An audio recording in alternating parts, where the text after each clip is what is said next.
going to be on your own right after this. Yeah, I know. Thank you so much for being so patient with me when I needed help with some subjects. I'm going to miss this, like how you pushed me to get good grades. Well, are you looking forward to Tsinghua? I heard it's quite nice there. Yeah, you know how I always liked physics and maths ever since I was young, and so I figured engineering would be the best option for me. And engineering at Tsinghua University is probably the best one in Asia. And apart from that, they also got a lot of sports clubs and good sports facilities as well. I heard there's over 200 sports clubs in that school, so I'm definitely going to have some fun. Well, how about stuff outside the campus? What do they have to offer?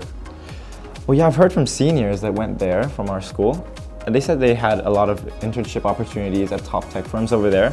So yeah, I would like to do the same. I would like to take up a lot of internships as much as possible during the summer. This is so that I can have some work experience before I apply for a real job after I graduate. Talking about experiences, we have had quite a few, haven't we? Yeah, I still remember I came here 13 years ago and I couldn't speak a word of English. When I'm getting to know you and also the teachers, it became almost second nature to me somehow. And yet you made it all the way to student council. Yeah, I remember I joined quite earlier on. I joined in grade 7 and I served all the way up until grade 12. And I also had the chance, the honor, to be the student council vice president as well. And throughout those times, I had to take on roles such as being an MC, speaking on stage, and hosting a lot of events as well, which I'm really surprised I pulled it off, considering I'm such a shy person at first. Oh, that sounds really tough, especially for a shy person. How did you manage to pull all of that off? Well, I think you just have to put yourself into a position that you're out of your comfort zone, and you have to show up and be there in the position where you just have to do it. And I think as time goes on and the more you do new things, I think you're more able to adapt to it, and you learn things along the way.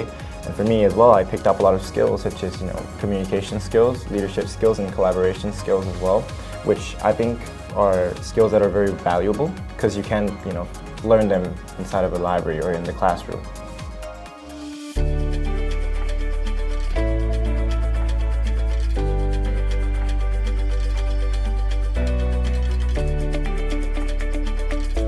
Have you thought about life after uni though?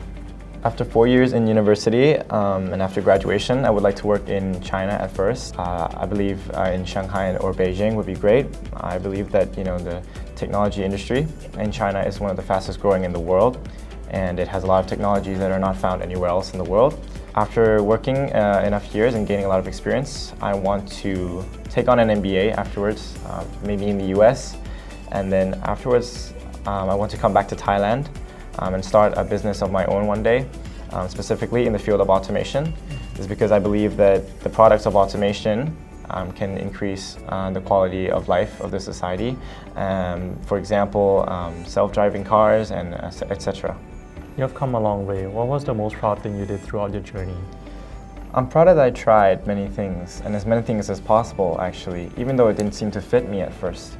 For example, taking up roles as the student council vice president, learning new sport, or even acting as an MC for multiple school events. And through these experiences, I learned something valuable, not just for school, but for my life. And whenever I'm in doubt, I always keep in mind that everybody starts somewhere, you just have to do it. By the way, again, congrats on your offer. Thanks, man.